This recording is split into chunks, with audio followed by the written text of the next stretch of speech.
Well, good evening. Happy Shabbat, and really happy Shabuah for those, whether you celebrated it last night or like Alea and myself celebrated it this evening. Happy Shabuah.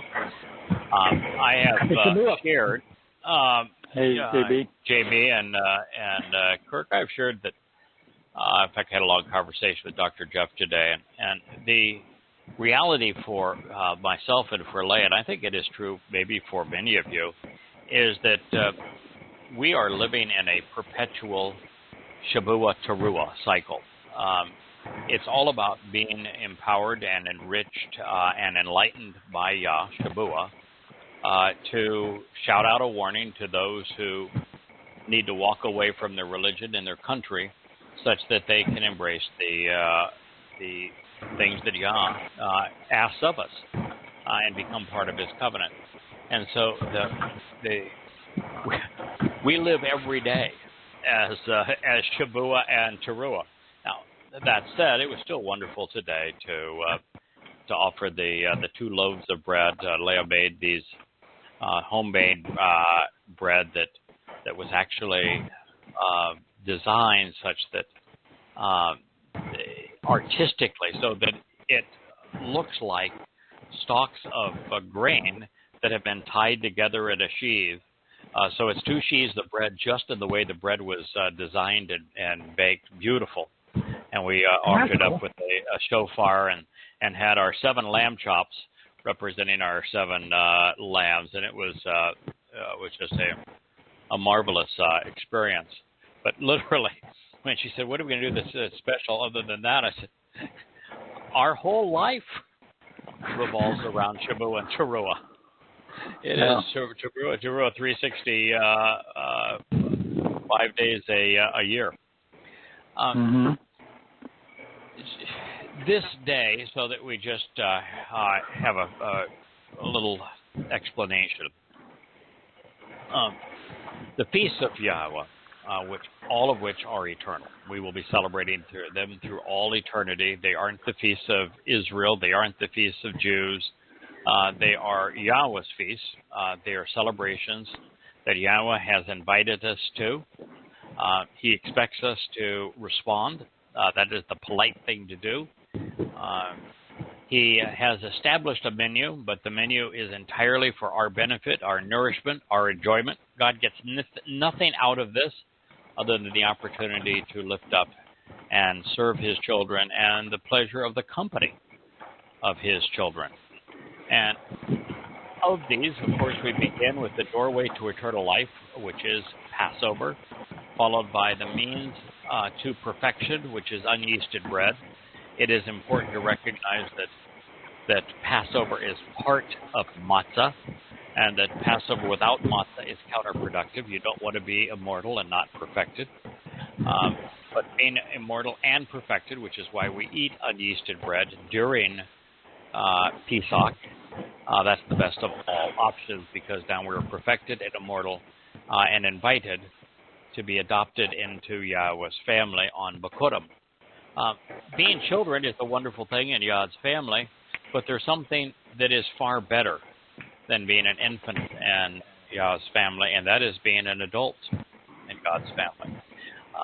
Having raised my children and then getting the opportunity for a brief while to experience being a grandparent, one of the things I learned is that while infants are wonderful, they're a precious gift, once a child can interact with you, can talk with you, can engage in conversation with you, can walk with you and play together with you, they are so much more enjoyable to be around when they become their own little person. We have a wonderful young man that he and his brother that we do dinner and movie nights with here on Croy, and it is just so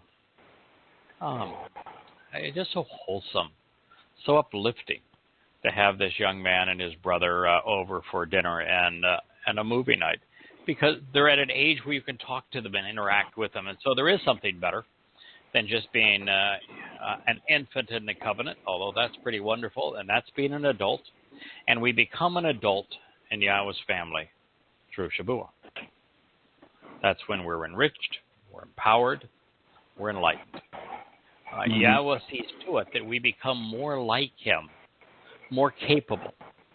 Yahweh wants us to be as capable as possible, because the more capable we are, the more interesting we are. The happier we are, the more fulfilled our lives are.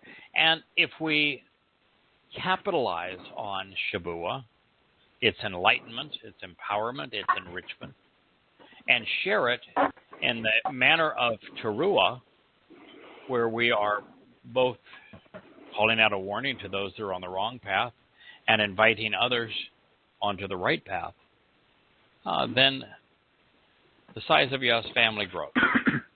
And it is truly the more the merrier. Our inheritance is so beyond our imagination that dividing it between a few thousand and many, many thousand, the more we divide it among, the more enriched we all are by each other's presence and personalities and aptitudes. So this is a time that is unlike the others. We're actually encouraged to eat leavened bread. God knows that we're imperfect, but He wants to nurture the best that is in us. And it is a mixed meal, because it's just such a rich feast where everyone is invited to participate. So it's a wonderful time just to celebrate our relationship with Yah. This is not a wonderful time to be in any kind of an allegiance with government. I'm sure most of us are aware of what's happening, for example, in Minnesota, where protests have turned to riots. Now, the protests in Minnesota are not the same as the protests that we've witnessed in states like Michigan and Virginia, where people are protesting against disgusting liberal governors who take great pleasure in controlling business and liberty. No, this time it's over police acting badly again. A fellow, his name is George Floyd. He was murdered by a cop. Minnesota officer Derek Chauvin knelt down on his neck after putting in handcuffs, while 4 other Minnesota police officers stood by and just watched. When he 2 had of them actively were helping hold him down. Yeah. When he had the breath to speak, he says, "I can't breathe." There's something disgusting about America's police and about America's military. Having no respect for life, feeling this sense of empowerment. It is exceedingly troublesome.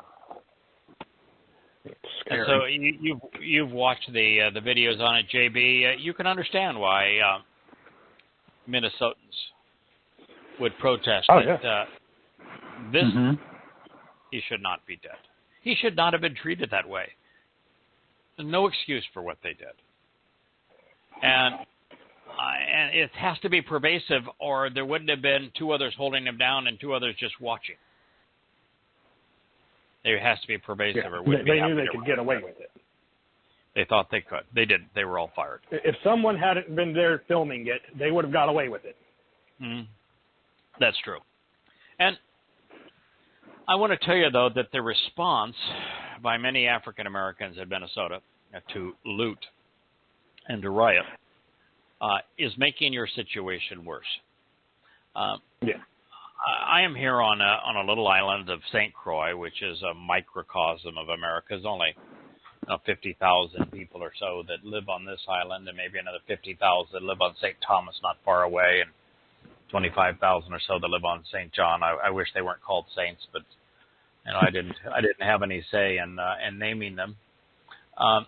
But here, as a direct consequence of the governor overstepping his bounds and curtailing people's liberty and livelihood, people are desperate and they're doing stupid things. But when people start looting, and here we have armed robberies and people breaking into homes.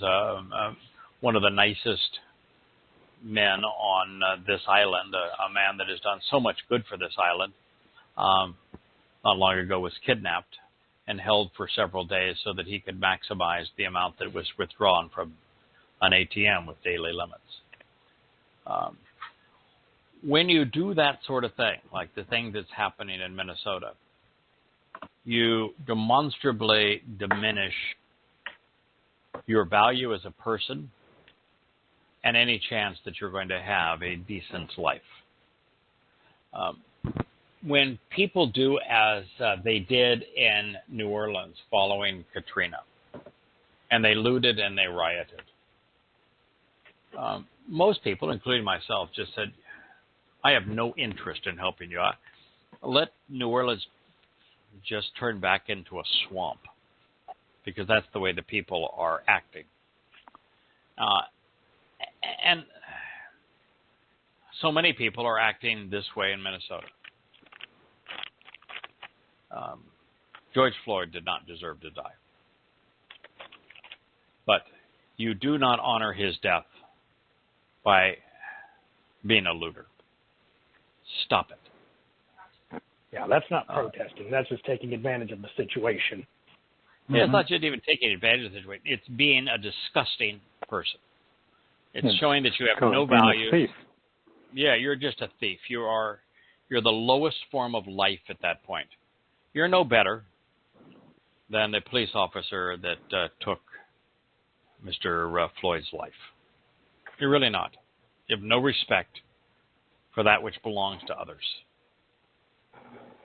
Now, Trump was not exactly the smartest tool in the shed.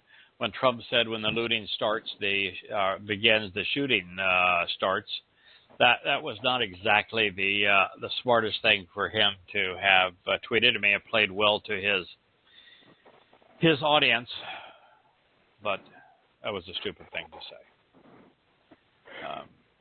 Yahweh is really clear. There are things that we should hate. Looting is something we should hate. Thievery. We should hate what police officer Derek Chauvin and the four numbskulls that were with him did to George Floyd. There are things worth hating. But if you notice that throughout time, Yahweh has shown his hatred with words. We ought to follow his examples. We ought to expose and condemn evil behavior, counterproductive, deadly behavior with words. Not with bullets, not with bombs, not with knives, not with fists. Not by stealing, with words. Now, it isn't always going to be this way. There were times when Yahweh empowered Dode to protect his people with spears and with arrows and with swords. They didn't go out seeking territory. They sought only to protect their land. And protecting one's land from belligerents, when your land is given to you by God, that's an appropriate thing to do. But there aren't any other lands that are given to the people by God, so no one else ought to be doing that. But the only exception to this, other than Dode's brief time as the defender of Yisrael, is going to be what's going to happen in our world in just 13 years. I've had a reason to be translating a lot of last day prophecies, the conclusion of the time of Jacob's trouble. And they're all the same. Yahweh despises religion, despises politics, despises the military. And those who are engaged actively in politics, religion, and the military, God views as enemies. And we're reaching a time in the not too distant future when there will no longer be the opportunity for choice. God will have determined that you are against him or with him. And if you are against him, he's going to collect and throw out the trash. And you are no more meaningful to him than trash.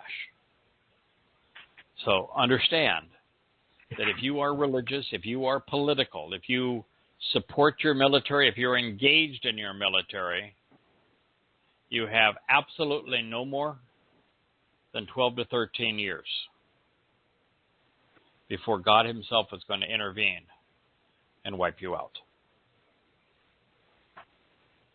That's how much time you have. And you ought to have no reason to even spend another second associated with any religion or political scheme. They are all rotten. They're all counterproductive. They're all full of lies. Any nincompoop that takes 30 minutes of time to investigate what they have been led to cherish will take a contrarian view, will take Yah's view, and will be opposed to them. Kirk and It's funny JB, you mentioned them being trash. I was translating today for the first time in a while with everything been going on. It was nice. But in Ezekiel, I think it was chapter 32, he continuously speaks of the place of the uncircumcised, and he refers to it as the place of defiled waste. And at the end, he refers to Pharaoh as defiled waste. And it occurred to me, well, it may sound crude to say it, but anyone who's not part of Yahweh's covenant, in Yahweh's view, is defiled waste. They're defiled by religion, politics, man-made schemes, all of that, and they are a complete waste of the potential that we were created for. Yes. Oh, it's really clear. And when Yah returns, actually those that will be doing his bidding. But he's gathering together the religious, the political, the militaristic. He views them as completely rotten, sees them as the equivalent of dung. And he says specifically it's a time of great conflagration, a time of incinerating the trash.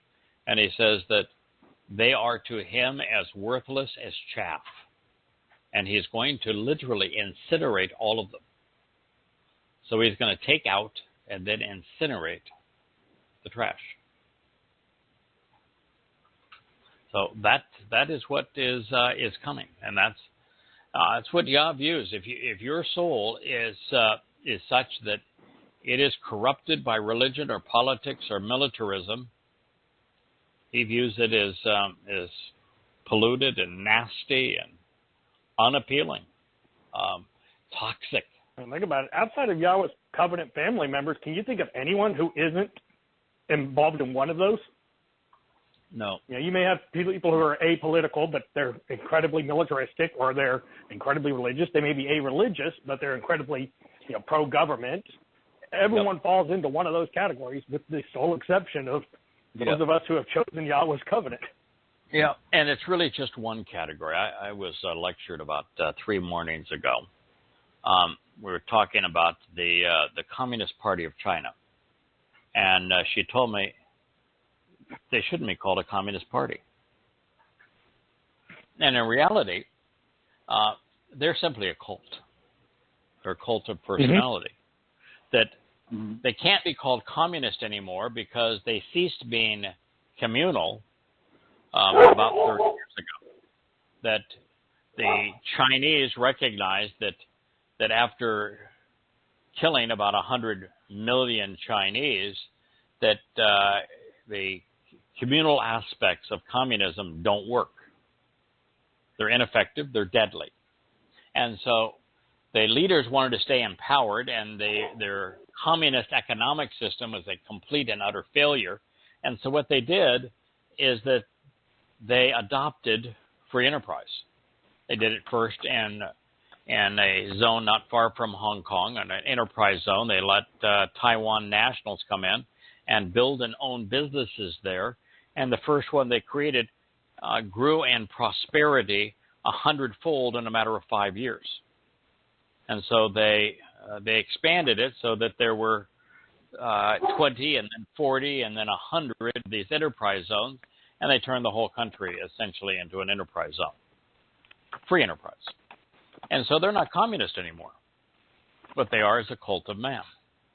And when you really think about it, every religion is a cult of man. Every civilization is a cult of man. There is no distinction between religion and politics. Men have created gods in their image and have wielded the image of those gods over the people to control them. Every civilization is a cult. Every religion is a cult. And they all manifest gang mentality. And what you discover is that people individually can be good or bad, and they vacillate between those options. But collective man in a cult is always bad. Always and totally rotten. Dishonest, destructive, duplicitous, deadly, demeaning. Collective man is horrible. The story of civilization is the story of control, manipulation, and death. And so we ought not be looking at these things as political systems or religious systems with their distinctions. They're all simply cults. And that socialist, secular humanism, communism is just a slightly more esoteric version of religion, where instead of making God in man's image, they simply bypassed the intermediary step, and men pretended to be gods. Mm-hmm. Mao Zedong. Yeah. In his little red book. You know. Lenin. Yeah. Mm-hmm. Fat, bad hair boy in North Korea. You know, they pretend to be gods, but that's not new. Pharaoh pretended to be God. All of the kings of Babylon and of Assyria, they all pretended to be gods. Caesar. Right. Yeah. God is so against government. All right, let's return to Yahshua. We're in the 11th chapter. This is the chapter that introduces the Towrah, and it introduces the Towrah to explain how Yahweh is going to empower this otherwise unnamed person with his set-apart spirit in 7 different ways, such that this individual can contribute to a neck, a sign, and a banner that is lifted up during the last days, specifically to call Yahweh's family back home. And there is... Before we jump in, what book and chapter are we reading from, so if people want to follow along? It is in Coming Home. We're in Volume 2 of Coming Home.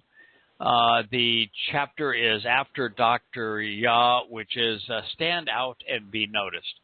This chapter was named because this Towrah fellow is from the stalk and stem of Yishai. And we know nothing of Yishai other than he was Dode's father. So the only thing that means anything regarding him is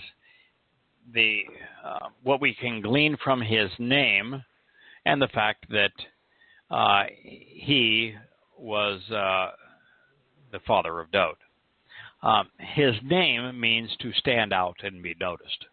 So that's why the chapter bears that name, because this Towrah is specifically asked to stand out and be noticed.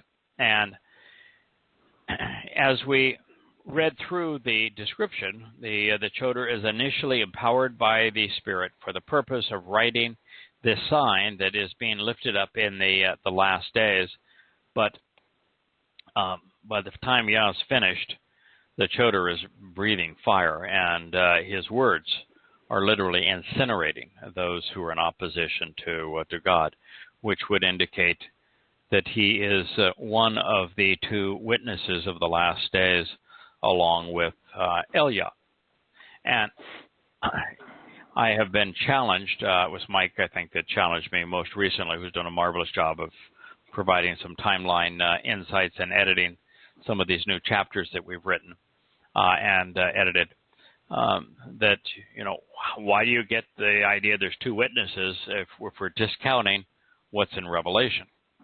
Well, in Zechariah 4, there's a very, very clear depiction of the fact that there are two witnesses.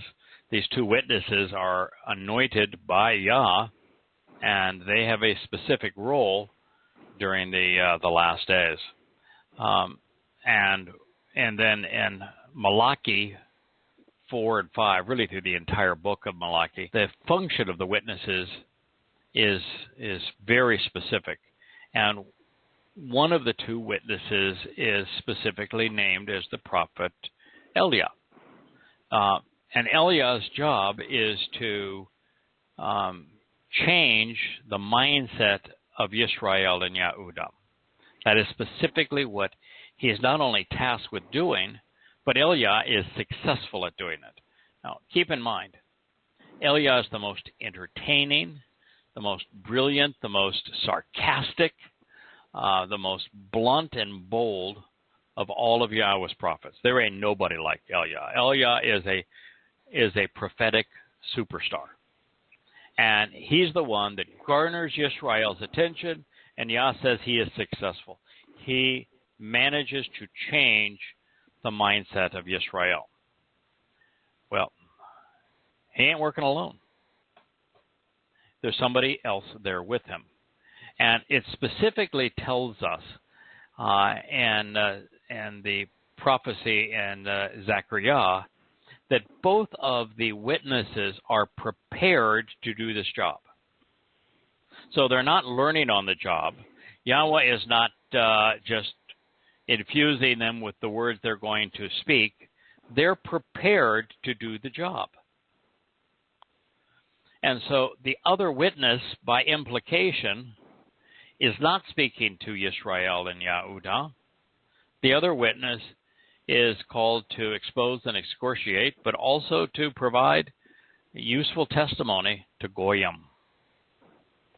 And this individual has to know the religious and political proclivities of Goyim because he's prepared to speak to them. It isn't Elia that's doing that. Elia has no preparation to confront Christianity or Islam or socialist secular humanism.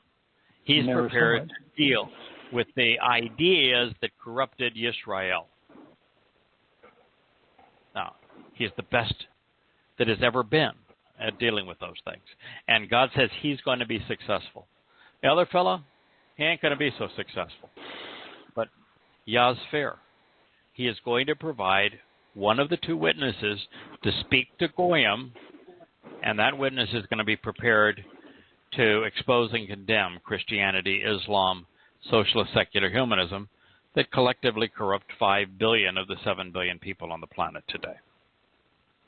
Oh, and by the way, every time Yahweh speaks of this other witness, whether he is described as the insignificant stick or as a choter, or he is described as a foreigner speaking a strange language, the Nakri, or just said he's one of the two anointed individuals in the last day, that individual is always associated with Yada. And very often associated with Yada Yahweh. So God has been pretty coy about the fact that the other fella is not a prophet. His name is not important. He isn't of the caliber of Elia. His job in the end is not particularly important because he's speaking to Goyim, not Yehudim. But nonetheless, God said, you ought to know who he is. In fact, he even chastises Zechariah. He says, how is it you don't know who this person is? It's so easily known, and I've shown you the future. How come you can't figure this out?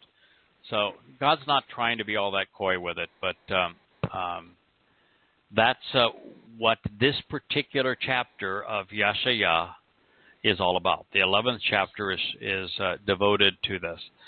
Now, it gets into some interesting territory, though. And the interesting territory is highly metaphorical.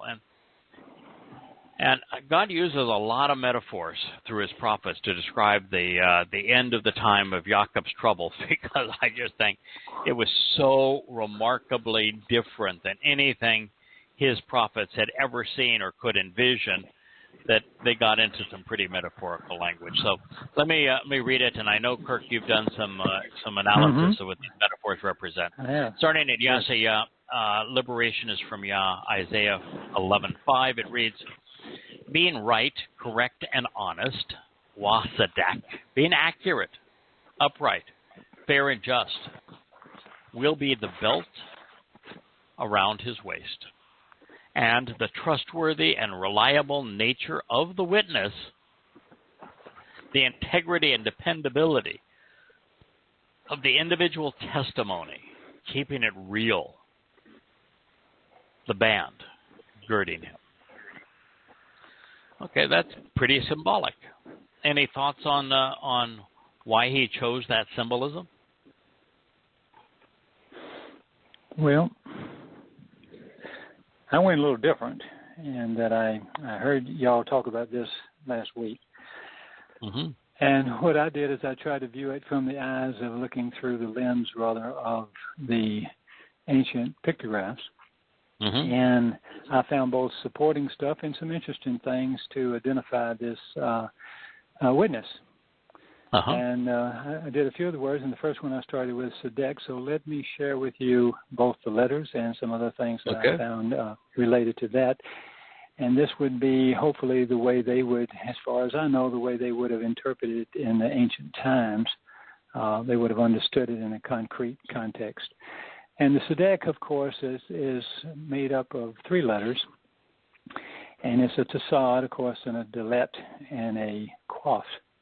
And if you were to interpret those, because as we know, most all of us know that all these letters also have meanings as well, and also in the arrangement also helps to identify things. What you have is a renewed and revived person looking through or at the doorway of eternity, because you have the Pesach door and the future with that on the horizon.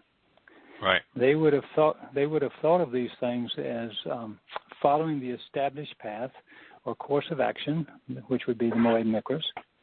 That's something that you never hear. I never heard in my lifetime till I started talking with you. I knew what they were, but they were always Jewish feasts. But he's following the established path or course of action, the Moed Mikros. It's conformity to fact, a standard and or truth. Another meaning would be following a path to keep from getting lost. And the Quaf is to be revived and renewed, as I said before. So that's what the letters would tell you. And I think that's helpful, at least it's helpful to me to see it that way as well. Then what I did, Craig and JB, I looked at Ezor. And well, that's the waist cloth. Before you go to the second word, let me just add this one bit. I want to add one bit on Sadak. Okay. The Sadak is easily in the top 5 most important words in the Torah, Prophets, and Psalms. Agreed. Oh, yeah. Yahweh constantly refers to his Dode as Sadak. Mm-hmm. And Dode constantly writes that the single most important thing is being Sadak. The problem with religion in particular, or politics, is that being good is always esteemed. And Yahweh does not esteem good. He says specifically when it came to Dode that he does not choose people or value people the same way that we humans do. You know, tall, dark, and handsome doesn't mean squat to God.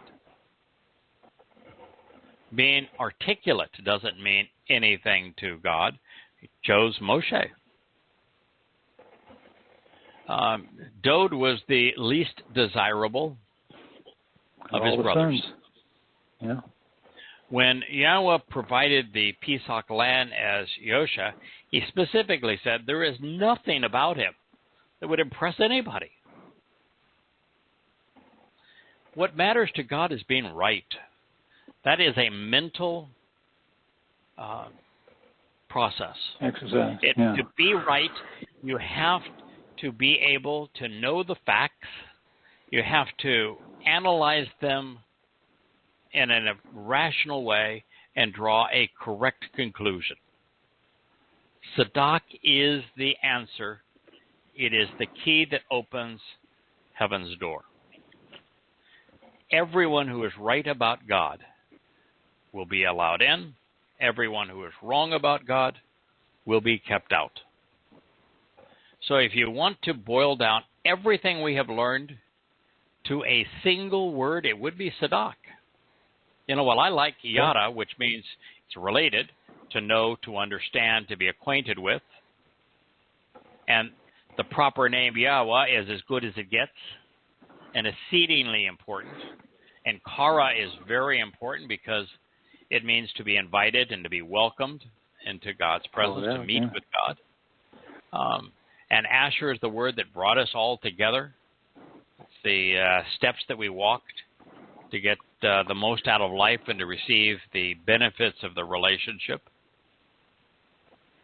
When it all boils down to a single word, you want to be right. Tzedak. Mm-hmm. Very good. All right, so go ahead, Kirk. I just wanted to emphasize. No, absolutely. I was looking at it very singularly through these to see what else I could glean. But it's really quite interesting. Ezor, which is a waistcloth that are bound around the middle, has some really interesting letters. It starts off with an aleph, and remember, it's running from right to left. So you have an aleph facing the renewed, revived Tassad, with an increase, a wah next to that, followed by a rosh, man who shamar. One of my favorite words, of course, is shamar and shama, to listen, and also to carefully consider and closely examine. Right. So if I looked at those, what the pictures should show us is Yahweh. That's the authority, the head lamb, or the head lamb. Yahweh is renewing the one by increasing through. Renews the one by increasing through, or because of, he observes the Torah. And I think that's a fair way to interpret that, is the way you look at it, because that's what all those letters can certainly mean. So if you don't want to add anything to that, because you've already said a lot. In the case of the Choder, and listen, the fact that Choder is masculine singular throughout all of this does not mean anything from a limiting factor. Anybody who wants to contribute to Yah's message to his people, to Yah's desire to call his people home, who is open to being empowered and enriched and emboldened by the Spirit, who wants to devote the time necessary to study Yah's word, to learn from him, and then to share what they have learned, is welcome. The more, the better. Absolutely. I can tell you the team you have now. That's right. Yes. And in fact, I was writing this morning about the neck, which is a banner. Banners require someone to grow the fibers, whether they're woven of flax or cotton or of linen. It's someone weaves. Someone has to grow the raw material that is turned into the threads. Someone then has to produce the threads. Someone then weaves those threads together to create the banner. Someone then has to write the images on that banner. But for it to be Yahworthy, that's right. someone has to edit what's there to make certain that it is correct and accurate, Yahworthy, if you will, and it takes more than one person to hold up that standard. And then it takes additional people to do, for example, JB, what you do, which is to draw attention to it. So it is a team of people when it comes to a banner. It's not a singular person. And that is really what we are experiencing. So it says here that this belt around this individual's waist is being right, being correct, being honest. All right, then the next is the trustworthy and reliable nature of the witness, emunah. Did you analyze emunah? I did. That's spelled pictographically with an aleph, a mem, a wah, and once again we have the tasad. This is the character that flows through the words. I find it rather that the words have this character of a person who is renewed and revived throughout this. This is just would be very hard to put together. The odds are just can't be. This is the most unique language I've ever can imagine. So if you look at that, the way it's laid out, you would have Yahweh through the use of the set-apart spirit now, because we have the the cleansing water, the wave of water, and so forth. And oftentimes we interpret that as the set-apart spirit, now we have increases, which increases the family. And, of course, then you are shown the witness again, the Tasad, the one who's renewed. So you have everything is spelled out once again that way. He's trustworthy, he's firm, he's an upright pillar, no doubts, and without any question. You'd also find in the commentary on those from the letter standpoint. So far we painted this rather remarkably. You can be born and grow so that you ultimately stand up and reach up, walking with God at the end of the word. It's also interesting that the Ain, I think, addresses more than just Yahweh. We know that the Ain is the first letter. The Aleph. The Aleph. The Aleph is the first letter in both El, God, and also Ab, Father. But the Aleph is also symbolic of Yah's favorite son, Dod. He was the protective ram. He was the flock, ultimate shepherd who lived with the sheep, taking care of the flock. And so, to a large degree, Dod is the one here that is the son, the ram whom the spirit, the water from the bim, came upon to add to increase, to enrich, to enhance with the wah, such that this sperm, this child, would grow to walk with God. Yeah.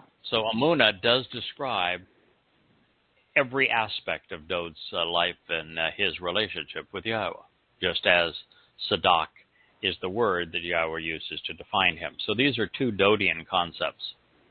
Well, and we're supposed to be like that too. So I mean, that's even better. I mean, that's the model.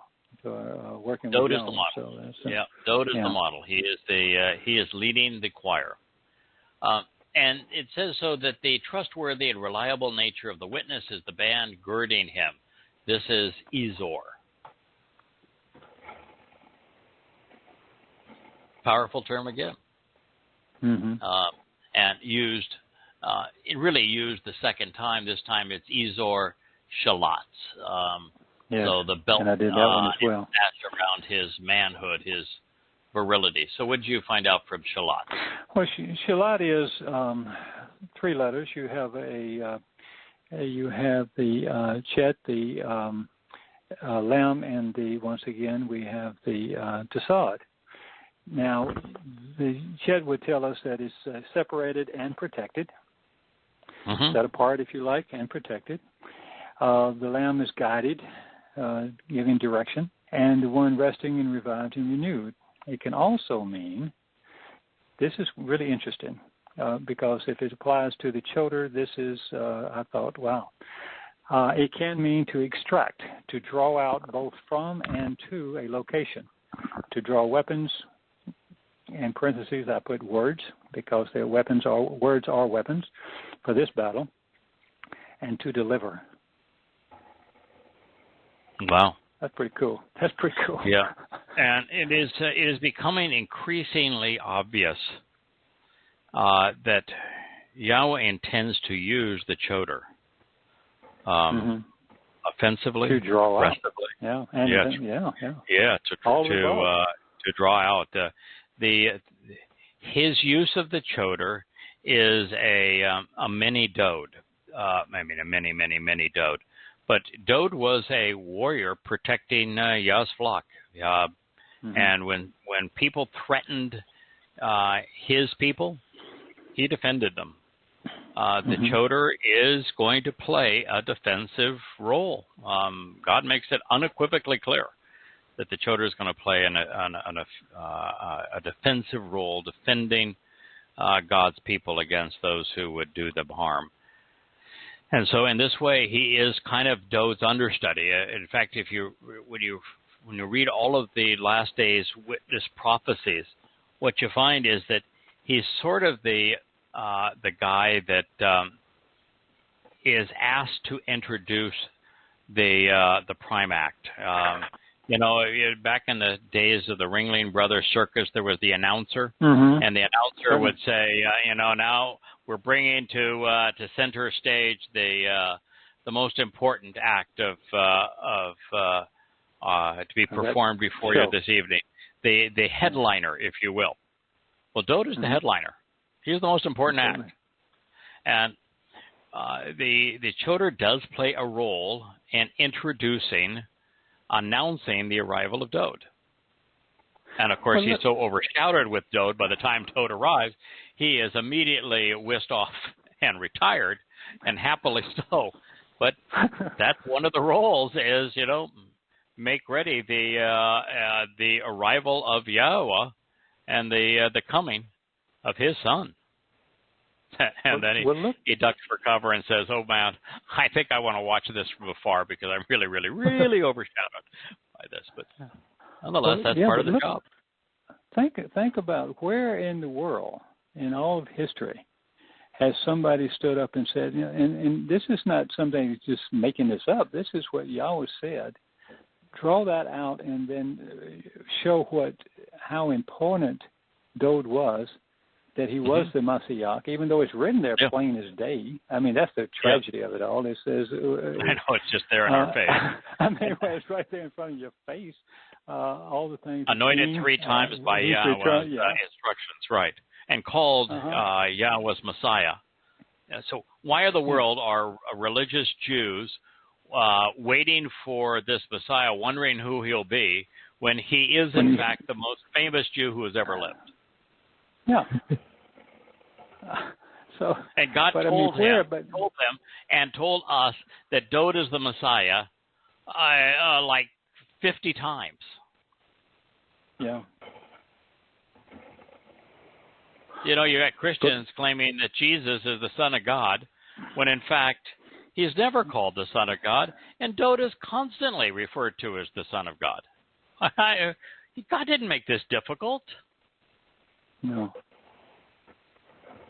Well, what is so remarkable though is if you're looking where to find your answers, this is a good place. This is about as good a place as it's ever going to be, because yes. This is where it all came out of, and this is where you can learn to do this yourself. If you don't believe what J.B. writes or what you write or my humble attempts, it's all the knowledge is there. You can find it yourself, and it's undeniable. And the deeper you look, the more reinforcing it is. That's the joy of doing this for me. Is not trying to come up with something new so much. I leave that to you guys. I just like to interpret and say, "Oh wow, look at that," and there it is, and there it is, and there it is. It's so confirming. You just I like the reinforcement. Yeah, it's particularly when you're studying last days prophecy. It's all consistent. It says the same thing over and over again from different perspectives, but it's always the same story. And So you wonder why have people been so confused about this. All right, so we move on. It says, then the wolf, which I think is a predatory mammal, representing the most infamous Benjamite, Paul, the wolf in sheep's clothing, responsible for Christianity. Now, I want to speak on behalf of the wolf here for a moment. When I think of wolf, I think of the Canadian, North American wolf, which is a magnificent creature that lives in a pack with really some extraordinary bonding and long-term commitment to one another, the raising of their children and the way they live in a den. This is really an extraordinary and elegant, beautiful animal. That is not the wolf of Israel. The desert wolf of Israel is more would make a hyena look pretty. Okay, it is not an attractive animal, and when wolves decrease in size and stature from the grand animal that is one of my favorite animals, the wolf of Alaska and Canada and of North America. When that animal is decreased in standard, when, like I have a Labrador Retriever, which is a fairly good-sized dog, and a few boats down, they have a Chihuahua. That Chihuahua is just a miserable excuse of an animal. Yeah. My dog she's social, she's proud, she's just got this exuberant personality. When you diminish things like this noble animal of the North American wolf to the size of the wolf of the Middle East, it becomes a scavenger. It's not out there hunting on its own. It's just a scavenger. There is no mistaking the wolf for the Lion of Judah. Okay? So my apologies to the noble beast that is the North American timber wolf. That is not what we're talking about here. The wolf is the predatory animal representing the wolf in sheep's clothing, the Benjamite Paul, and it is not an elegant beast. It preys on the dead and the dying, the weak. It says, it shall dwell as an alien, stirring up trouble and strife, while being quarrelsome as a result of his insidious plans against the lamb, in opposition to the dominant ram, used in the Torah in conjunction with Yosha as the Passover lamb and Pesach. So what do you think as you analyze the letters and you think about that? Well, Zeb, we came up with, obviously it's a masculine noun, and it is a predator of other animals and also human beings when opportunity avails itself. But it's made up of these three letters. It's a Zayin, an Aleph, and a Bet. Now, interestingly, that's a farm implement, a plow. But let's think about what it does for a minute. It separates. It right. Also, it can plow under or split open the earth. It cuts with a sharp blade or teeth. And there's even a related word to it, izab, which is you add a wa to it, and it added the wa rather for increase or large numbers, so it goes out to large numbers in this context. So I'm thinking Paul here, and cuts because and that's separates. all relative. Yeah. It is actually a word also for hyssops, an aromatic herb. And by the way, plows under is really appropriate because he's plowing under the chosen people. Oh, yeah, everything is, absolutely. And Yah's word. Yes. He's tearing it apart. Yeah. So, turning them over. The only thing different from izab is the wa, and it's actually a word for hyssops, an aromatic herb whose twigs were used in ceremonies of sprinkling. And if you can't relate that to Christian sprinkling of all these christenings, yeah, at least I do. And if you don't, that's okay too. So you have. And it's interesting here. The one doorway that's into the home that is drawn by the Be'eth is at the far extreme of the word. It's not like Bereth, where the entrance to the home is facing all of the other letters that contribute to the meaning of the word, indicating that they explain how to enter the home. Here, the home is at the far end of the word, so he's creating a home that is estranged, that is separated. Mm-hmm. Very good. So he's taking the sheep in an entirely different direction by taking them to a home that is estranged and separated. And we know it's we know it's Yahweh's family home because the root there with the Aleph Bet is exactly what that means. All you put is a zain in front of it. So all that being said, that ain't Paul, grits ain't groceries. Yeah. Now, gur is a term that is most often speaks of an alien. The alien doesn't always have to be bad, but more times than not, gur is an alien. It's someone who can stir up trouble and strife, someone who is quarrelsome as a result of his insidious plans. A gur will sojourn as a stranger, congregating with the flock. Now, there are gur choose to engage with Israel, who choose to enjoy Pesach and Matzah and Bikurim with Yisrael, and to become part of Yisrael.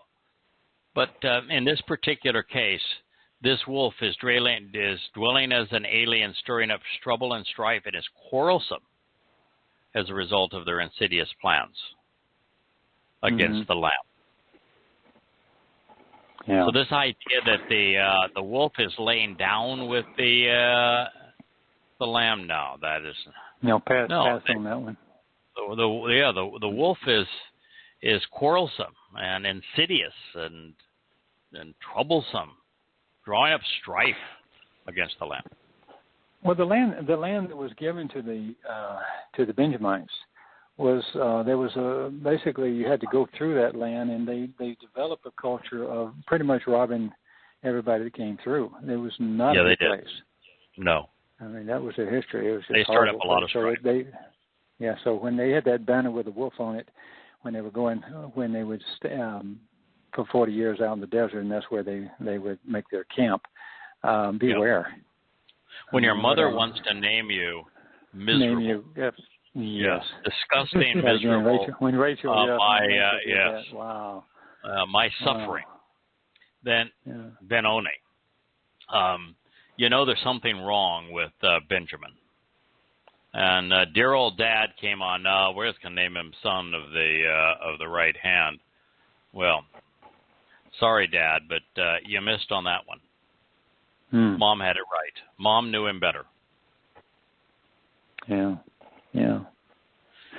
So the lamb I view as Yosha is the Passover lamb, and while many people believe that Paul met with and worked on behalf of and was inspired by Jesus. First of all, there was no Jesus. But the fact of the matter is that Paul only quoted him once. In 14 letters, there's a few thousand, but Paul says, and there's only one citation in 14 letters from Yosha. It's only about 5 words long, and he got it wrong. He misquoted him. Yeah. And so this notion that Paul was somehow speaking for Yosha is so arrogant, so ignorant, so irrational, because it is completely in discord with the evidence in those letters. Moreover, the Jesus Christ in Paul's letters is modeled after Dionysus. The first word he speaks are from the Dionysus. Most famous line. It's difficult for you to kick against the goad, speaking of how hard it is to go against an established religion in a society. And so clearly, he did not speak on behalf of Yosha. Yosha was Torah observant, and Paul was Torah annulling. They are the opposite in every possible way. So no one stirred up more strife against Yosha's purpose. Because if you really look at Pauline Christianity, the religion that resulted from Paul's 14 letters, his Jesus Christ is credited with everything that he is not, and he is not credited with the one thing he is. You know, he's called the Messiah. Sorry, he was not. He's called the Son of God. Sorry, he is not. Called the fullness of the Godhead. I'm sorry, he is not. No. Called the King. I'm sorry, he is not. Labeled as anti-Semitic. Sorry, he was not. The one thing he was is the Passover lamb, and that's the one thing he's never credited with. Amazing. I ignore that part. Well, that's the only part that's important. That's too Jewish. Yeah. Too Jewish. Yeah. Too salvation oriented, right? Yeah, out there. Who wants eternal life? How do you get around Yahweh saying, you know, nothing good comes out of Damascus, and he comes out of Damascus. He starts his mission there, and how do you get around being when he gets all beat up? I mean, Yahweh cajoles everyone. He says, for your own good, please. You know, he uses the word please a lot of times. I'm encouraging you. He's like a father. Please do the right thing. I want you to be part of this, Moshe. Let's do this together, et cetera, et cetera, et cetera. And this guy gets absolutely beat up to almost death.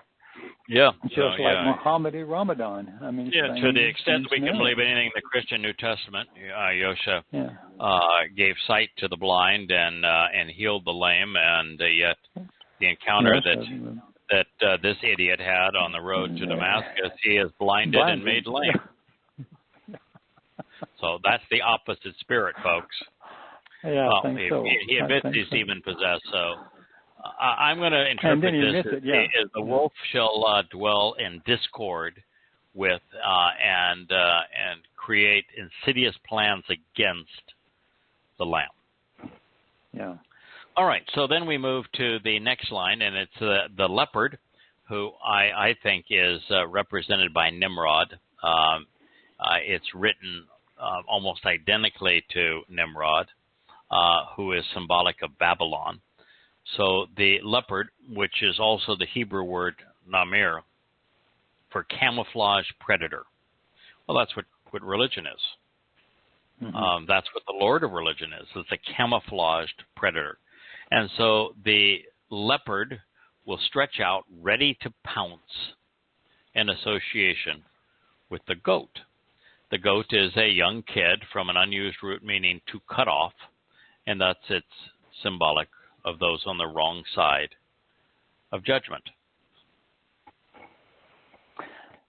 Let me do goat real quick because it's short and sweet. It's very easy to figure that one out, and then I'll go to leopard, which has some really good stuff in it to support your premise about Nimrod.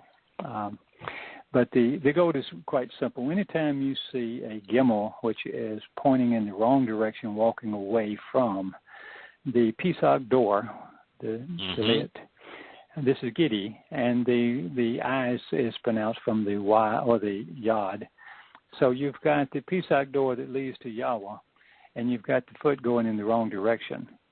So you're walking away from the doorway. Yeah, that's not a good thing. So yeah, that's bad. And that's always the goat, you know. And then you have the two goats. And I mean, so you're actually walking away from Yahweh's hand and walking away from the door into Yahweh's home. Yeah, I mean, that's a really bad thing.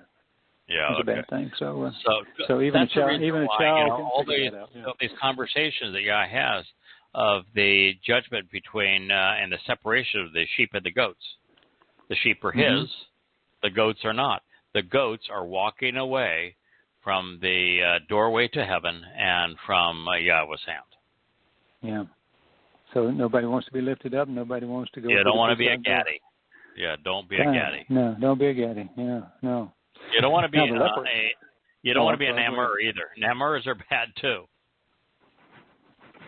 Yeah, well, I've got a lot of stuff on Namur. Okay. But and it was a little tricky there at first because it's leopard, but you have some nice little words. You have a nun, a mem, and a rosh. However, when you by the way, what Nimrod means is it's its son. Mm-hmm. So it's the son of Babylon, the son of the sun. Yeah. Yeah. Son of the sun. And yeah. So I was having a little trouble with this, and then until I started looking at the roots again, and I've got the mem and the raw and the rosh, and the mem and the rosh are words for actually is a word, and it is a place of Moab. Mm-hmm. It's a word for irritate, rebel, mm-hmm. scour, bitter, headwaters, and pit. So you're saying this is the embittered sun. Uh-huh. And also the headwaters of a river are only a trickle, and they have a stagnant pools causing water to be bitter. So when I'm reading that, I'm thinking, where are these headwaters making up this river? Let's see, how about Tigris Euphrates? Mm-hmm. Rebellion at Babylon, the Tigris and Euphrates, is one with bitter attitude. One who is angry, Nimrod was, and discontented. That same root gives us words for poisonous, weakness, from a bitter sickness, bitter fluids of a serpent, an irritation from a disease or inflammation, and how many ways can you say plague? Yeah. And it describes Babylon. So are you on the money? Absolutely. Absolutely. What threw me originally that when somebody says leopard, I always go to the prophecy where we have the speed of the leopard in the form of Alexander's empire and how he conquered the Middle East so quickly and thing. But in this particular case, I didn't find that. I'm finding in the original concepts. You're finding all Nimrod, everything Babylonian. Right. Camouflage predator is religion. And keep in mind, too, that the largest religion in the world today, Roman Catholicism and Orthodox Christianity, collectively about 2.5 billion people, they celebrate Lent. Yes. And Lent is a celebration of weeping for Tammuz before the celebration of Easter, and Easter is when Astarte claims to be impregnated by the rays of the sun, and of course, old Nimrod is killed in a hunting accident by a wild boar, which is why they eat the Easter ham. Yeah. So Nimrod is Christianity. Absolutely. Well, I like your study, and you should refer people back to it sometimes, because you did that marvelous study of Canaanite religion, which is the same as Babylon, which is the same as Roman Catholicism. It was just like, wow, that was a now that we actually have a tremendous set of documents from the Canaanites as to the nature of their religion. And you read it, and it's like reading the doctrines of Roman Catholicism today. Yeah, almost no difference between the Canaanite religion and Roman Catholicism. Well, what is it they say about Hasatan? He never comes up with anything original. He can only copy. Yeah, he's a counterfeiter. Wow. Yeah. Counterfeiter. Yeah. No the Babylonian religion became the Canaanite religion, and the Canaanite religion became manifest in the Egyptian religion, and the Greek religion, and the Imperial Roman religion, which became Roman Catholicism. All right, so we have the adolescent calf, the wa eagle, the weaned cow from Agol to revolve, coming full circle, which I have as symbolic of Yisrael and those responsible for the golden calf, and the young lion, wa kafir, which should be used as a metaphor for Yahudah, from kafik to connect, and kafar to be covered, who have been rebellious and recalcitrant, will be together at the same time. Yakadah will be one in one accord with Yah, alike and in one place. Now, before you have tee off on this one, Kurt and Jimmy. What I said the last time we went through these is important. Yahweh communicates sometimes very succinctly using words which don't require us to do any interpretation. They're just straightforward. And sometimes he blends symbolism that is very easily understood to create vivid word pictures of what's going to happen with very succinct and direct terms.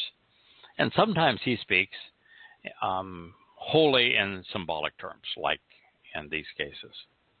Mm-hmm. When he speaks wholly in symbolic terms, it is appropriate for us to try to figure it out.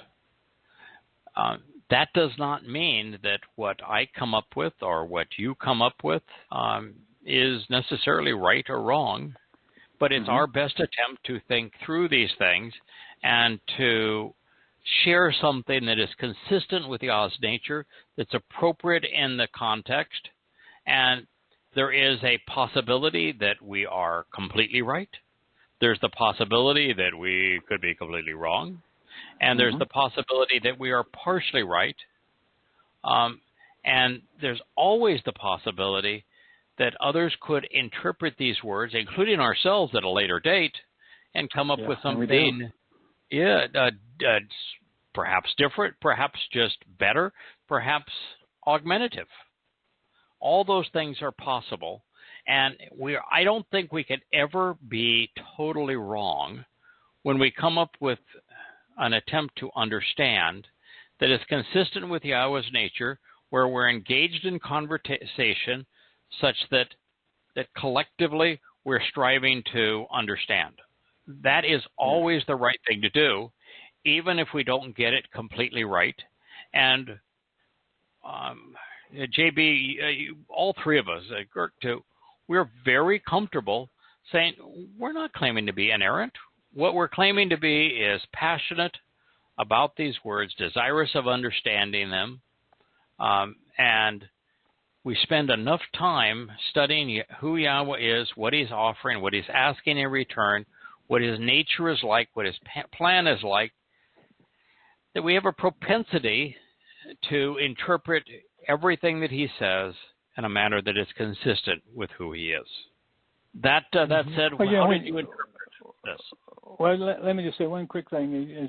When someone says what I'm asking you to do is Shamar Torah, carefully consider and closely examine, it doesn't mean that I have to be 100% right, because it may take me a long time to dig it out. It may take years to get, as we've gone and back and found so many times, that, oh, wow, we missed that. But I didn't miss the whole target. I just didn't get, you may not get the bullseye right away. But you have some nice peripheral stuff here that helps you to understand, like so many things. You just, and after all, it's not our primary language to begin with, so it takes a lot of effort to get into the groove a little bit. And the more you do it, as JB was said a minute ago, when you're out of the loop for a little while, then it's harder to get back into it. But once you do, you kind of pick up the rhythm again. I think it's a huge advantage that it was not our primary language, because if it were our primary language, we would take whatever the evolved modern interpretation is of a word and just go with it in a simplistic fashion. The fact that we take the time to look up every word, the root of every word, to consider what the letters say and the implications of every word, and then put the words together in a way that flow, and in a way that anybody else can look up the word that isn't a natural speaker of the language, I think is vastly superior. And on top of all that, we're communicating these words in the lingua franca of the world and the language spoken by more Jews than any other language, English. Yes. Yeah, so it all fits together quite well, yeah. It all fits.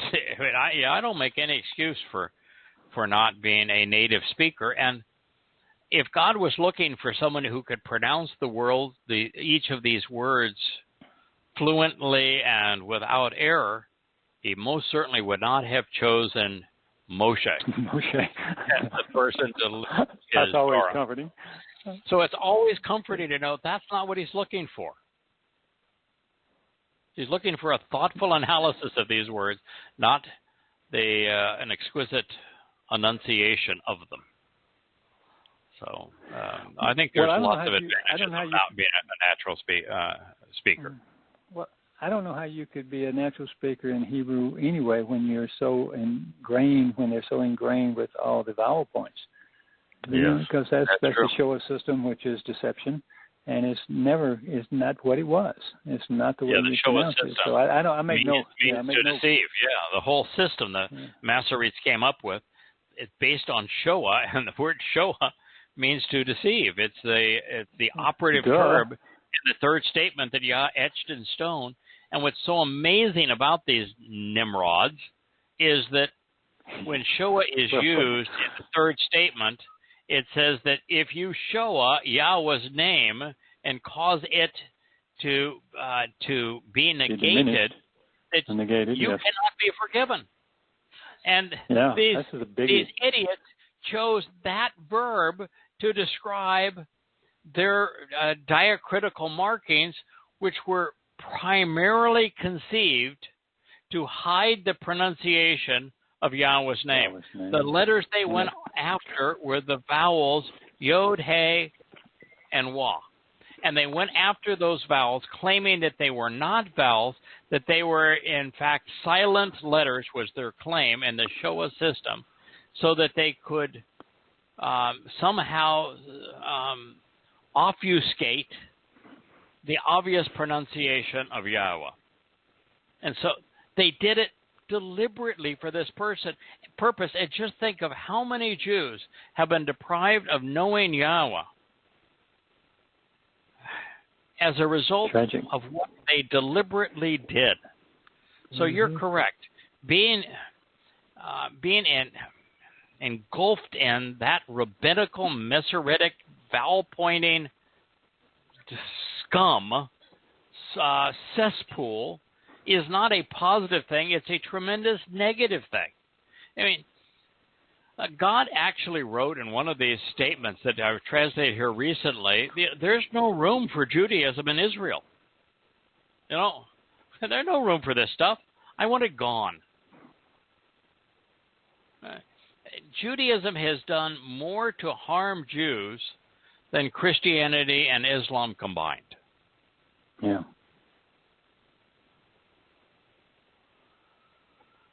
That's a true statement. So it's back to this statement back to the young bull. Yeah. So we have an adolescent calf and a young lion. They have been rebellious and recalcitrant, and they will be together at the same time. And I have the young calf being Yisrael, the young lion being Yehudah, and that they're the worst of Yisrael and the best of Yisrael, both of which have been rebellious and recalcitrant, are finally going to get their act together and come together at the same time. That was my interpretation of this. How did you come up with an answer? Well, I just in analyzing, I've got a couple of words here. EGEL is one pronunciation, and AGOL is another of the young bull. The second one is recorded as round, circular, like the sun. Also could be perhaps reasoning, circular reasoning, which is so evident to Paul. It is first used in the first use you find is in Exodus 32, where it's the molten calf, the one of that Pharaoh used that was done by Aaron. Enlightened free will, dumb mistake, but so I've made a lot of them myself. So, if you look at the letters, you've got really interesting this time because we don't have an aleph, we have a yin, an I, which is usually interpreted as a perspective, followed by a gimel, and as we know, gimels are going from left to right, so we've got perspective that leads us in the wrong direction and away from the third letter, which is a lamb, which is the shepherd guidance to Yahweh. So we've got that perspective, walking in the wrong direction, exactly, and being led in the wrong direction. The shepherd that Yah picked to guide the children of Israel out of Egypt was Moshe. Moshe goes up the Mount Choreb to spend 40 days and 40 nights with the Yahowah, having this grand celebration of the Torah, and going against the shepherd's guidance. The idiots down below make a golden calf. Yeah. Duh. So I just think it represents the estrangement of Yisrael. I think Paul thing is done with the wolf. So we're moving on. God's now talking about his people, and he says, I'm going to unify Yisrael with Yehudah, and the symbolism is the calf, which is symbolic of what Yisrael did, and the lion of Yehudah. Yeah. Now, hopefully, when you get your letters, the lion is got some positive connotation. Well, I get to that, but I'm gonna finish off on the root though. Before we turn the page, before we get to the young lion, I will show you something kind of cool about that one if I remember correctly. So the root of that word is the gimel and lam, and the definition. One of the definitions is the second. This is curious. The second time around of a time or an event. And my notation was, how about the return home? If one drops the man's perspective, using their perspective, their own man's perspective, human being's perspective, and turn to God, now you have something turning around, returning to Yisrael. Yeah, you got to flip it around, don't you? Yeah, you have to flip it around. Yeah. Yeah. So now the lion. And that's what's required. Yisrael doesn't return to Yah until and it's Yah that's going to play a pivotal role here. Yeah. So walk away and go back home. Yeah, along with the neck. The sign. The neck, of course. Signpost. Yeah. The young lion, kafir, is a cub. It also can be a village. It is related to a word that is for appeasement, kafar. Which makes perpetuation, to cover over, atonement, to cover over, sin. To reconcile. Mm-hmm. Right. She said mercy is also in there. It's from kafar. Mm-hmm. Right. And interesting. When I did the letters, the word is a kaf, and then a pei, and then a yah, and a rosh. And that would give us cover and reconciliation. You have related to Yah. That's where you would be related to Yah. Now, think about this. There's another word that follows that in most of the lexicons, and then you take the Yah out of it. There's no Yah, and I was thinking about, that's a curious word because it's got everything good except there's no Yah in there. What you have is when you take out the Yah, and let's assume for a minute, this is a stretch on my part, of course, but the Ruach Kodesh is left out of the body. Mm-hmm. And that would mean, now, who was the propitiation and where, and in that body, who was left out? Yahweh, through the Ruach Kodesh, left his body as he was hanging on the upright pole. Now, everybody won't see that connection, but I did. I just looking at it and I'm saying, yeah, wow, that's kind of curious. So that's what I got on the young lion, because you'd kind of already you did a real good job, obviously, on the other. But I was just saying, what else can I find? And that looked pretty good to me. Just that was worth it. Sometimes these things like this are for no value other than when you're sitting there doing a bunch of them, you go, well, that's cool. And that's when you start. Now, what's really cool here, because there's the Choder's got lots of help. I mean, the set apart spirit is empowering the Choder in 7 different ways, and so the Choder is composing this neck, which is being lifted up. So it's not like the Choder is a complete wreck. There is some positive that comes out of this. The Choder is not in Eliah's league. When Eliah speaks, God's really clear. The children of Israel change their thinking and they return to Yah. But here there's a positive on the Choder. It says, because now of this bringing together of Yisrael and Yehudah, who have been in rebellion, it says, and so this insignificant steward, an easily determined and known servant, the Na'ar Katan, shall motivate, lead, and guide them.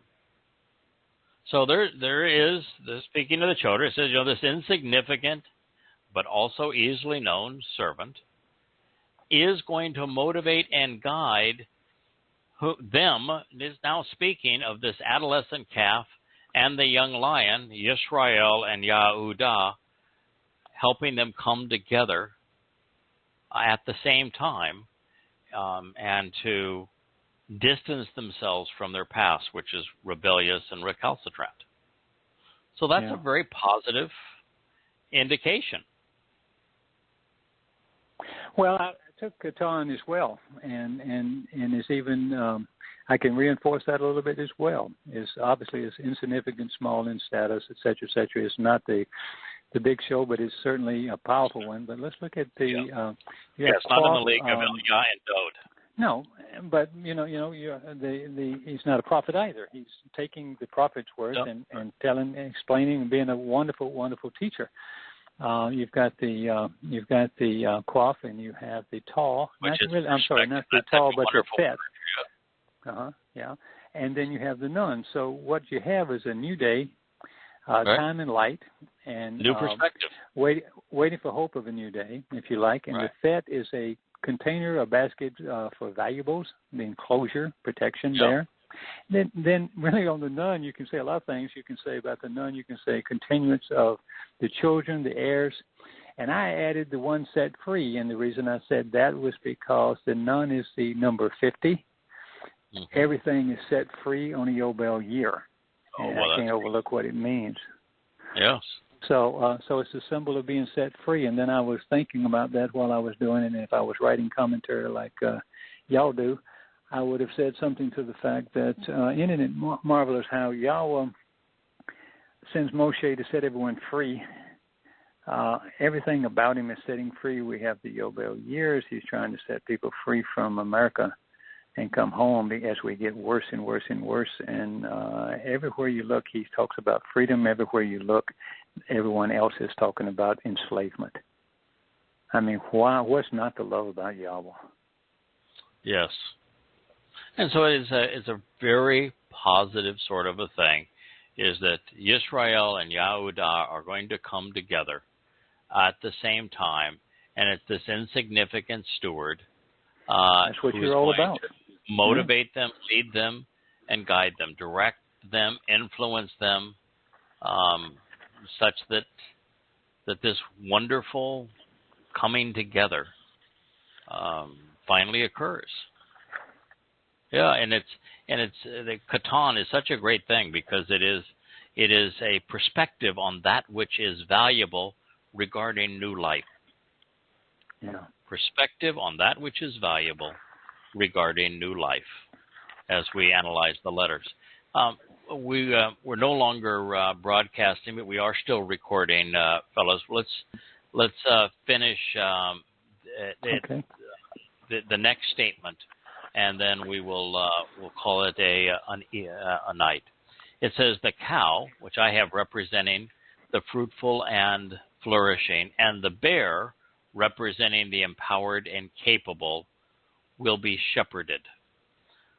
So I see this as just being Hebrew poetry, where you say the same thing you have just said from a different perspective, so that you not only reinforce it, but in case you really didn't understand it the first time, you get it the second time over.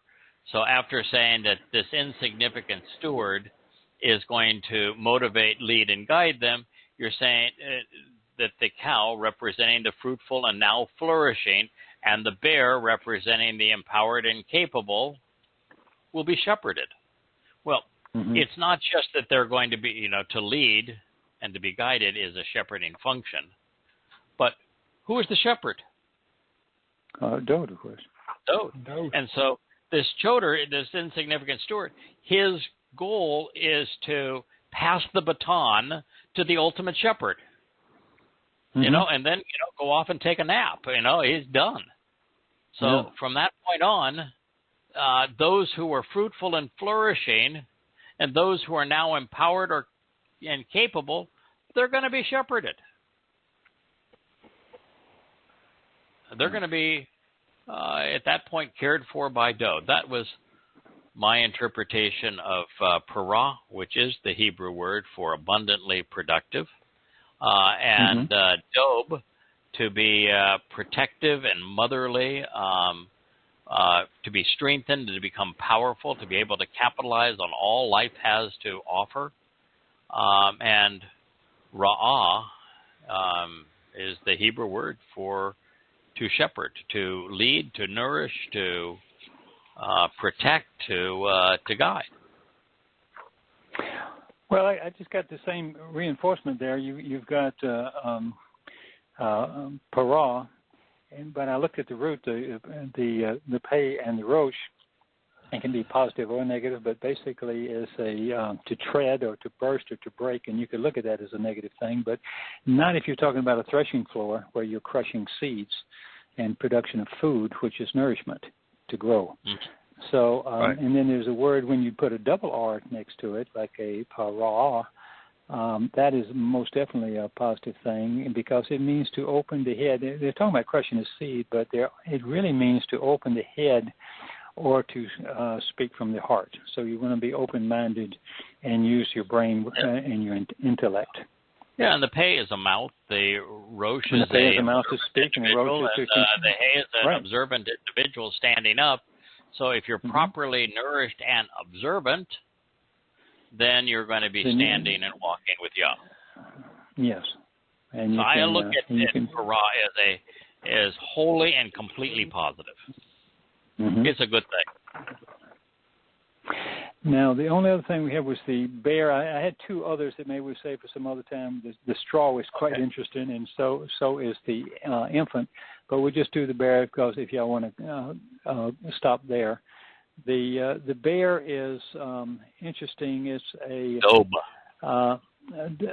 DB is the root of Debab, or if you pronounce it, depending. One letter different than dode. Yeah, and the Delet and the family home. So you've got the door to the family home, and therefore to life. And if you added two doorways, if you added two family homes, Debab, which is related, you have, interestingly, have quiet speaking as, this was interesting, you had quiet speaking as when drowsy or a whisper, quiet speech or a quiet state of calm. And I was thinking, we're going into a time when there will be no harshness, no roars of lions and things and scary stuff, and there'll be more laughter and that will prevail. The Delet rather is a place where fathers watch over their tent by viewing the family livestock, and the road is approaching the visitors. That's the definition of the Delet. So bears are gentle and powerful. So you've got the combination of those two in there as well. So I saw that as a very positive word and positive associations. If dode is the two doorways, one is the doorway into Yah's home, Shamayim, the other is the doorway to the covenant. The fact that there was a doorway into Dode's home and a doorway into Yah's home, and they were on that same ridge line. That is, it's the connection of the two doors, the covenant and heaven. And with Dob, it's the doorway, the wah, which means to increase and to connect. So Dod is the two doorways connected, and Dob is the doorway that is connected with the home.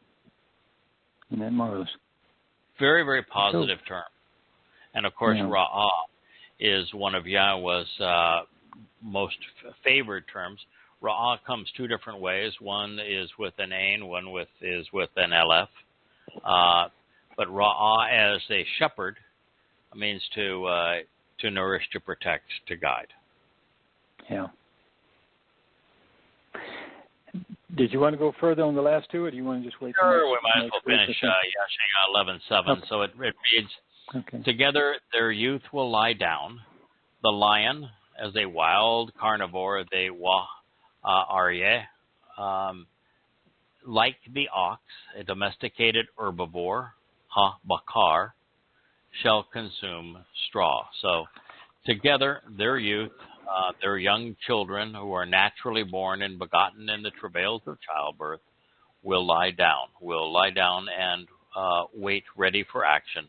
The lion is a wild carnivore, the powerful and regal meat-eating predator, one of 7 Hebrew words for lion, from arah, to gather together and pluck away, symbolic of Yahudah. Like the ox, a domesticated herbivore, a large herd of grass-foraging animals, especially oxen, from bakar, to seek, to inquire, and to consider, shall consume straw, stalk, the grain between the ground and the head, used as fodder for livestock and for building material. That's Yeshua 11:7. Well, on Tevin, straw, I got all that, plus the letters are helpful because you have a signpost, a Towrah, and a bet, and a Noun. So you have a signpost of the household of the family of Yehudah, or Israel, and Israel. And then if you took, there's another, because the Towrah the Towrah can be the same as the Fet. They're interchangeable. You have to look at both of them, I think, most to get the best out of it.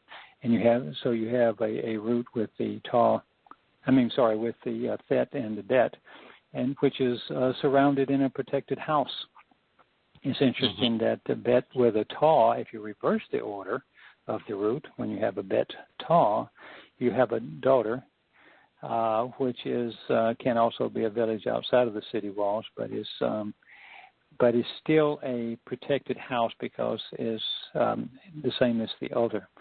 The root, then I looked at the Noun and the original word with the Towrah, Bet, Noun. And the root, of course, is to build, to plan, intelligence, and understanding. And it comes from the word, one of your favorite words, bana. Bana, rather. And but also bana can be stalks of grain, stubble, and used as fodder. And then you get back to the metaphor of the wheat and the chaff. And it can be the stuff of building. It can be stuff of nutrition. It can be stuff that you toss away as you lift it up, and throw it in the air, and the air takes it away. And it can also be the stuff to build and restore, because that's what you make bricks with. So you can build homes. And every time I think about building home, reminds me of the day you went off on Merkel in Germany, because she's chastising Israel because they're buying up property probably way overpriced, and then building homes. How dare building they? homes. Oh my God! Can you imagine that? These dastardly Jews. How dare they? The Germans built concentration camps to annihilate people, and the Jews are building homes to house them. But the Germans are condemning the Jews for building homes. Yeah, you've got to be really careful what you say. No, yeah. There's a word that's related that also found in with Tevin is tabula, and that's also, this is a negative connotation here, because that is the word with the same base, and it becomes it is understood as confusion, obscurity, defective, from balal, and that comes as root for that one. The verb that it comes from is balal, and of course that's bal, from a blemish or a cataract in the eyes, unable to see, which that reminds me of Paul too. Mingle, it means to mingle, to mix, confuse, and confound, which comes from belil, which is fodder. So it's really, how you always say take that and then take the actionable verb rather to the nouns and so forth. And if you do, you can go on a little tangent there for a little while, and it's just great fun. Yes. So yeah. The only other word I did was infant, and if you want, I can just go ahead. You can read the sentence. Okay. Infant is Yane Nech. And it is made up of a yad, or a yah. Yah makes this happen. He lifts it up, and it's also written in the Hiphil causative, so he's causing the action. his children, the Noun, to a greater heights beyond the horizon, which is the way I was interpreting the quaff. And so it comes from a branch or twig, the Noun, and there's a word that's right in the middle of the suckling branch. You have a yod, a wah, Noun, qua, with a taw rather at the end of it. And so if you took the same word in the center and you added those two, the yah and the taw in the end, what you have is yah lifting up this branch and pointing them in the direction of the taw, the signpost along the way. So, cool stuff. All pictorially affirming these literary etymological deductions that we had made previously. Absolutely. Just augmenting them. With different clarity. Yeah, you just look from different ways. I like visual aids. You know, I'm being a visual artist. Hebrew is a very visual language. That's one of the advantages. Absolutely. Pictographs. I mean, not pictographs so much as Mizmor. Right. You can be illiterate and read Hebrew. Yes, you can. Yeah.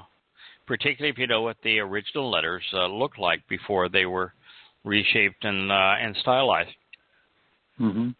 So they're all very clear, and it's the shapes of the letters are such a huge component to conveying the meaning that God intended. It's a graphic language because words paint pictures. We think with these images of what these words represent in our minds, and that's how we come to visualize Yah. That's how we come to know and understand is by visualizing these pictures and putting them all together. Yeah.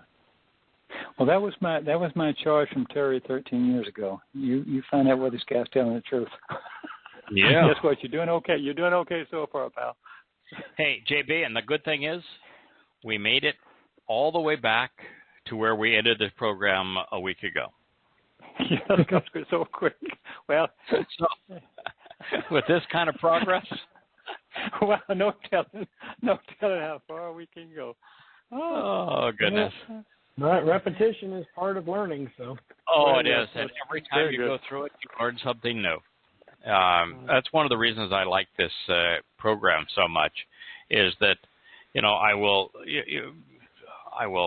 write, do these translations, write the insights that are gleaned from them, and feel pretty good about it. And then, I'll go back and years later read them and say, well, that was pretty good, but boy, I missed all of this stuff.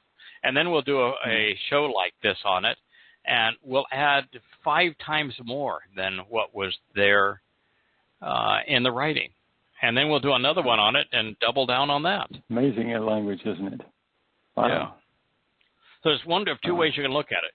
Either our initial past is pretty inept and we were really stupid, or this language is so rich that what we originally claimed was, hey, that's pretty neat. That's people haven't thought about this in a lot, maybe in thousands of years, and it helps us really understand who Yahweh is and what He's offering, what He's expecting in return, and marvelous insights. And then by going over 3 or 4 more times, the insights, the caliber of those insights and the depth and breadth of them grows exponentially, which shows us going from infants to adults in Yah's family.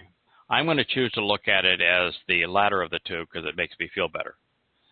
Well, listen, an infinite being does not write in a finite language. It's there. Correct. It's a lot of stuff there. Yes. Yeah, I actually think that the language of Hebrew is very capable of conveying the infinite nature of Yah. I think that because verbs are not stuck in time, I think because the relational nature of the stems, because the volitional nature of the moods, and the graphic nature of the language, it is actually capable of conveying an infinite amount of knowledge. Yeah. And that that we are doing far more than scratching the surface. And in many ways, we're plumbing the depths of words that haven't been considered in their entirely or appropriately in thousands of years. But the truth is that we could go over each of these words and each of these sentences 1,000 more times, and each time do more much things more than we did the previous time. Yeah. Sure, I agree. And that's the fun of it. Or your perspective changes every time you go over it. What you know changes. I mean, just the entire way you look at things is different every time you go through it. Right. And sometimes you go back through something and you say, I'm not so sure I got that right. And and other times say, how could I have missed this? And so, that's evidence of growth. Wouldn't it be a tragedy to have done this for 20 years and at the end of the 20 years not know anything more than you did 20 years ago? Abort. Yeah. So I make no apologies for not being as insightful the first time through as we're able to be the 10th time through. That's the way it should be. More real. It makes it more real to people listening to. I mean, if they like to listen to the show, this is the real deal. This is what you do: is you keep learning. You keep learning. Yeah, and that's why I'm going to go back to the first chapter of Yada Yahweh. Soon we'll be re-editing that. And as I've just about finished editing the 5 volumes of observation, you can't begin with where we are. You have to lead people along the same journey of discovery. You can't begin with, I don't know how many 20,000 pages of translations and insights. You can't begin at the end of it. And so there has to be a learning curve for everybody that begins with these books and these programs. So there's nothing wrong with not having all of it laid out in the first chapter of the first volume of the first book. Yeah. Or in the the 5th chapter of the 20th volume of these books. There's so much that we have learned along the way that we just didn't know previously. And the most recent that is exponential in our growth is just how important Dode is to everything Yahweh has to say, and how the most popular religion, the most anti-Semitic religion, the religion that has the most derogatory influence on the most people, is based entirely at robbing Yahweh's Son, his Messiah, his Shepherd, his King, the one he is returning with, of all the promises that were made to him, and errantly giving them to this Dionysian caricature that Christians call Jesus. And when you understand the implications of that for Yehudah and Jews and for Yisrael, and how Dode is the Messiah, but that isn't slighting Yosha. Yosha is the Passover lamb. One is the shepherd, one is the lamb. That is so profound and so important to our understanding of the world the way that it is. I'm really glad that we've had such a low profile, which I'm not sure is going to continue. In fact, I don't think it is going to continue. But I'm really glad that we've worked together as a team. We've built this foundation. We've had a low profile, and now we're working to enhance and correct and update everything such that it becomes more Yah-worthy and it's more consistent. And then let Yah do with it as he intends. At that point, we can be pleased that we made a contribution to his outreach to his people. And that's what we're about, and that's part of the learning process. It's fun to be back translating too, JB. I'm glad you're doing it. Well, hopefully I get some more time coming up. Yeah, there is an advantage of COVID. Not much. Not much. Yeah. Small as it may be. There is something. All right, fellas. Happy empowerment, enrichment, and enlightenment. Look forward to being with you this time next week. Yah bless. Shabbat shalom. Shalom.